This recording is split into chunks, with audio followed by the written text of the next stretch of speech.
Bonjour chers amis, c'est All India Radio Delhi. Vous êtes à l'écoute du service français de All India Radio.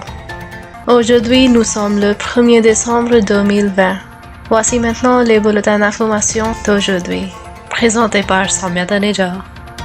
Tout d'abord, les grands titres.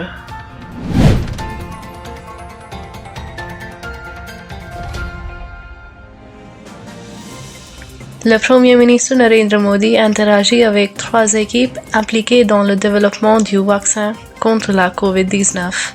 Suggère aux scientifiques de faire des efforts supplémentaires. Vikas Swarup a déclaré que l'Inde s'est engagée à approfondir sa coopération avec l'OCS. Le taux de récupération de la COVID-19 dans le pays atteint 93,94%. Le Bangladesh fournira 30 millions de doses de vaccins contre la COVID-19 gratuitement. La victoire électorale du président élu américain Joe Biden dans les États du Wisconsin et de l'Arizona est confirmée. Le président américain élu Joe Biden nomme Janet Yellen au poste de secrétaire au Trésor et Neera Tanden au poste de directrice du Bureau de la gestion et du budget. Les États-Unis imposent des sanctions à une entreprise chinoise pour les restrictions Internet au Venezuela. Le Premier ministre éthiopien félicite les forces pour la victoire tandis que le dirigeant tigrin dit que la guerre n'est pas terminée. La déforestation en Amazonie brésilienne atteint son plus haut niveau en 12 ans. Maintenant les nouvelles en détail. Le Premier ministre Narendra Modi a tenu hier soir des réunions virtuelles avec 3 équipes travaillant sur le développement et la fabrication du vaccin contre la COVID-19. Ces équipes provenaient de 3 différentes sociétés, à savoir Genova Biopharmaceuticals Limited Pune, Biological E Limited Hyderabad et Dr. Reddy's Laboratories Limited Hyderabad. M. Modi a apprécié les efforts déployés par les scientifiques de ces entreprises pour proposer une solution vaccinale pour lutter contre la pandémie de COVID-19. Il a également suggéré qu'il redouble d'efforts pour informer le grand public dans un langage simple sur le vaccin et les questions connexes telles que son efficacité et ainsi de suite. Les questions relatives à la logistique, au transport et à la chaîne du froid en ce qui concerne la livraison des vaccins ont également été discutées. Le Premier ministre a également visité le ZS Biotech Park à Ahmedabad, Bharat Biotech à Hyderabad et le Serum Institute of India à Pune. La 19e réunion du Conseil des chefs de gouvernement de l'OCS, présidée par le vice-président M. Venkaiah Naidu, s'est terminée par l'adoption du communiqué conjoint. S'adressant virtuellement aux médias, le secrétaire occidental du ministère des Affaires extérieures, Vikas Swarup, a déclaré que c'était la première fois qu'une réunion au sommet se tenait sous la présidence de l'Inde depuis qu'elle était devenue membre à part entière de l'organisation en 2017. Il a dit que l'Inde considère l'Organisation de coopération de Shanghai, OCS, comme une organisation régionale importante pour promouvoir la coopération dans les domaines de la paix, de la sécurité, du commerce, de l'économie et de la culture. Il a déclaré que l'Inde s'est engagée à approfondir sa coopération avec l'OCS en jouant un rôle proactif, positif et constructif au sein de l'organisation. Il a déclaré que l'Inde félicitait également et exprimait son plein soutien au Kazakhstan en tant que prochain président entrant du Conseil des chefs de gouvernement de l'OCS en 2021. L'Inde a franchi une étape importante dans sa lutte contre la COVID. Le nombre de nouveaux cas quotidiens a été sous la barre des 50 000 pendant 24 jours consécutifs. Au cours des dernières 24 heures, près de 31 000 nouveaux cas confirmés ont été signalés, tandis que près de 42 000 personnes se sont guéries avec succès dans le même laps de temps, avec une récupération cumulée d'environ 8 890 millions de personnes à ce jour. Le taux de récupération national a atteint 93,94%. Les cas récupérés dans le pays représentaient près de 20 fois le nombre de cas actifs. La charge de travail active du pays reste également inférieure à 5%. Le nombre total de cas actifs dans le pays s'élève aujourd'hui à 435 603, ce qui ne représente que 4,60% du total des cas signalés. Le ministère de la Santé a déclaré que cela avait également conduit à une baisse proportionnelle du taux de mortalité qui s'établit à 1,45%. Il a indiqué que 482 cas de décès avaient été signalés au cours des dernières 24 heures. Le gouvernement du Bangladesh a annoncé qu'il fournirait gratuitement 30 millions de doses de vaccins contre la COVID-19 aux personnes. Informant les médias après la réunion du cabinet présidée par la première ministre Sheikh Hasina, le secrétaire du cabinet Khandgar Anwarul Islam a déclaré que le gouvernement avait déjà donné son accord pour se procurer 30 millions de doses du vaccin Oxford AstraZeneca COVID-19 auprès du Serum Institute of India. Donnant des détails sur la distribution du vaccin, le secrétaire du cabinet a déclaré que le gouvernement suivra le protocole établi par l'Organisation mondiale de la santé, OMS, pour sélectionner les personnes à vacciner. Il a déclaré que les travailleurs de première ligne, comme les prestataires de services de santé et le personnel de police, auront la priorité en matière de vaccination. La victoire électorale du président élu américain Joe Biden dans les États du Wisconsin et de l'Arizona a été confirmée à la suite d'un recomptage partiel dans le Wisconsin. Le décompte a ajouté à la marge de Biden et à la certification des résultats en Arizona. En certifiant les résultats de l'Arizona, la secrétaire d'État Katie Hobbs, démocrate, et le gouverneur Doug Ducey, républicain, ont défendu l'intégrité des élections en Arizona. Biden a remporté l'Arizona par 0,3% des près de 3,4 millions de votes, une marge d'un peu moins de 10 500 votes. Il n'est que le deuxième démocrate en 70 ans à remporter l'État. Le président élu américain Joe Biden a nommé l'ex-présidente de la Réserve fédérale Janet Yellen comme candidate au poste de secrétaire au Trésor. Si elle est confirmée par le Sénat, elle sera la première femme à occuper ce poste. Elle fait partie de plusieurs femmes choisies pour des postes économiques de premier plan.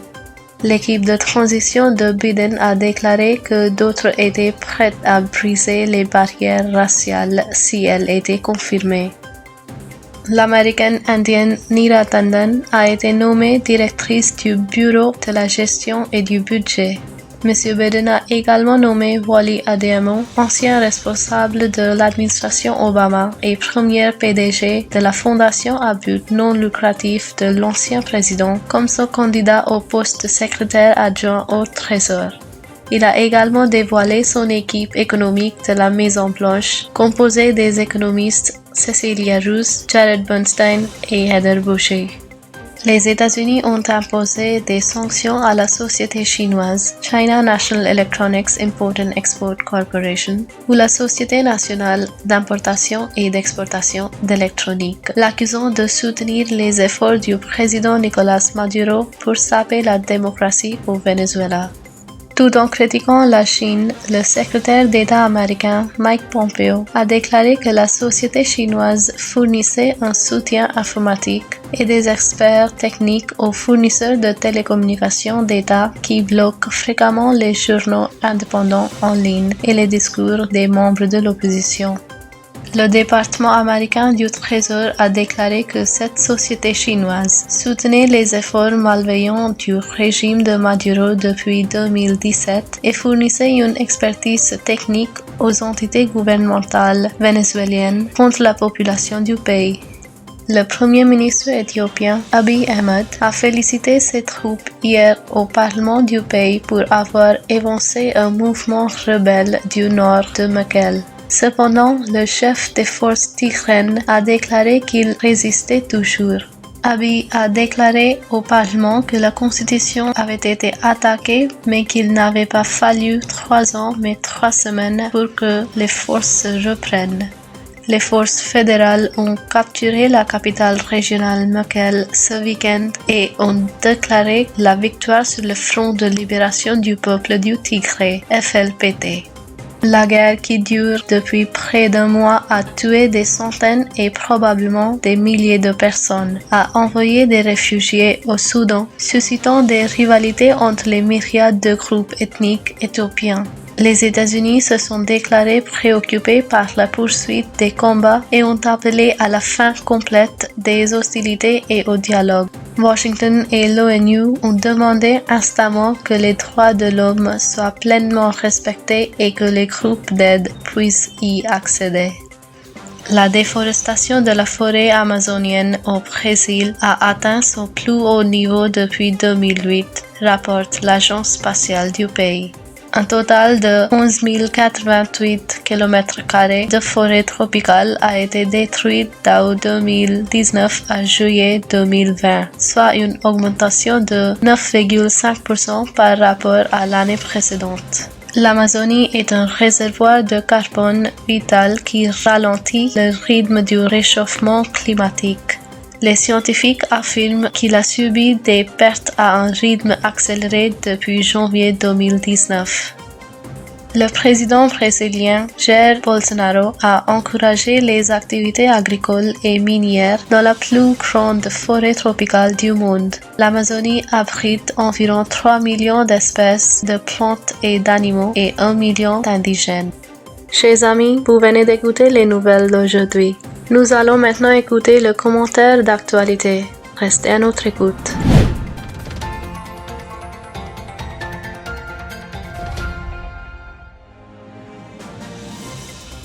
Chers amis, c'est All India Radio Delhi.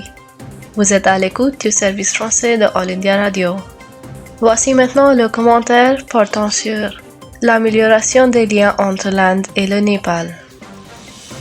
Le secrétaire indien aux Affaires étrangères, Harshvardhan Shringla, était en visite à Katmandou la semaine dernière. Sa visite, peu de temps après la visite du chef de l'armée indienne au Népal, contribuerait grandement à remettre les choses en ordre et à donner une impulsion significative aux relations avec le Népal.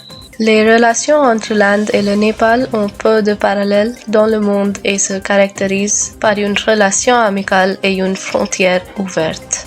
Aussi étroits que soient les liens, les utilités inhérentes à la connexion avec la différenciation identitaire le sont aussi. Cependant, certaines sections de la structure politique du pays himalien ont également été disposées à jouer la carte de la Chine dans leurs relations avec l'Inde.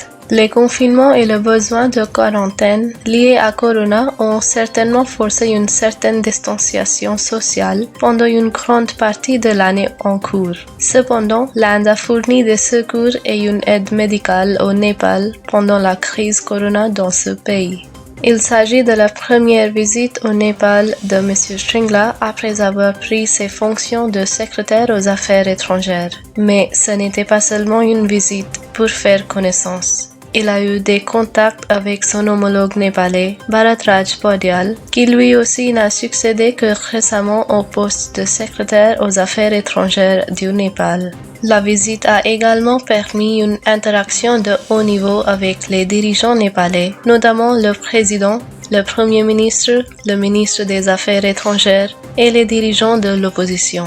Les réunions ont passé en revue divers aspects des relations bilatérales et ont noté des développements positifs ces derniers mois, malgré les contraintes imposées par la pandémie de COVID-19. En effet, même pendant le confinement, les flux commerciaux et économiques se sont poursuivis sans entrave entre l'Inde et le Népal, tout comme le partenariat pour le développement. Les discussions au cours de la visite ont porté sur les mesures spécifiques qui pourraient être prises pour finaliser au plus tôt des projets clés, y compris le projet polyvalent Pancheshwar, ainsi que pour lancer de nouvelles initiatives économiques. Les deux parties ont également partagé leur point de vue sur les questions de frontières et ont discuté des moyens de les faire progresser dans le cadre des mécanismes bilatéraux appropriés. La réunion du secrétaire indien aux affaires étrangères avec le premier ministre népalais, M. Sharma Oli, a inclus une discussion en tête-à-tête et a souligné la nécessité de maintenir l'élan des engagements bilatéraux, de renforcer les liens interpersonnels et de faire des progrès tangibles sur les initiatives bilatérales de fond et stratégiques stratégiques et questions d'intérêt mutuel. La nécessité de se concentrer sur les aspects positifs de la relation de grande envergure et de respecter les sensibilités de chacun a été soulignée. Le partenariat pour le développement fait partie intégrante des relations entre l'Inde et le Népal et la visite du secrétaire aux Affaires étrangères a été l'occasion d'un examen approfondi des projets en cours et des discussions sur la coopération liée à la COVID-19. Il a été en fait gratifiant que même pendant la pandémie, la ligne de chemin de fer de Jayanagar en Inde à Janakpur au Népal, qui a été mise à niveau à grand gabarit par l'Inde, soit devenue opérationnelle avec des râteaux électriques à unités multiples de l'Inde. Le secrétaire indien aux Affaires étrangères s'est également rendu dans le district de Gorkha, qui était l'épicentre du tremblement de terre de 2015 et a inauguré 3 écoles construites là-bas avec l'aide de l'Inde. Frappant un autre accord positif dans les relations entre l'Inde et le Népal, celui du bouddhisme. M. Shringla a inauguré à distance une rénovation financée par l'Inde du monastère de Tashop Gompa dans le district de Manang. Au cours de sa rencontre avec le ministre des Affaires étrangères du Népal, Pradeep Kumar Gyavali, le secrétaire indien aux Affaires étrangères a remis plus de 2000 flacons de remdesivir injectables en cadeau du gouvernement indien. Cela faisait suite à un soutien antérieur du gouvernement indien au Népal lié à la COVID, couvrant les médicaments essentiels, l'équipement et le renforcement des capacités. S'exprimant à cette occasion, le secrétaire indien aux Affaires étrangères a noté l'engagement du Premier ministre Modi, selon lequel le vaccin contre la COVID produit en Inde n'est pas seulement pour le peuple indien, mais pour toute l'humanité et l'Inde le rendra accessible et abordable. Il a également précisé que la première priorité serait pour les voisins et amis les plus proches comme le Népal. La visite du secrétaire indien aux Affaires étrangères devrait ouvrir la voie à des engagements de plus haut niveau, plus fréquents entre l'Inde et le Népal dans les semaines et les mois à venir. Le ministre népalais des Affaires étrangères ayant été invité par le ministre indien des Affaires extérieures, M. S. Jaishankar, en Inde pour la prochaine réunion de la commission mixte Inde-Népal. Les liens entre l'Inde et le Népal sont tels que si la COVID-19 exige une distanciation sociale, il ne doit y avoir aucune distanciation sociétale et institutionnelle entre les deux pays. Chers amis, c'était le commentaire que vous venez d'écouter, dont le texte est rédigé en anglais par Manjeev Singh Puri, traduit et présenté par Soumya Taneja. C'est All India Radio Delhi. Nous venons maintenant à la fin de notre programme de ce soir. Merci.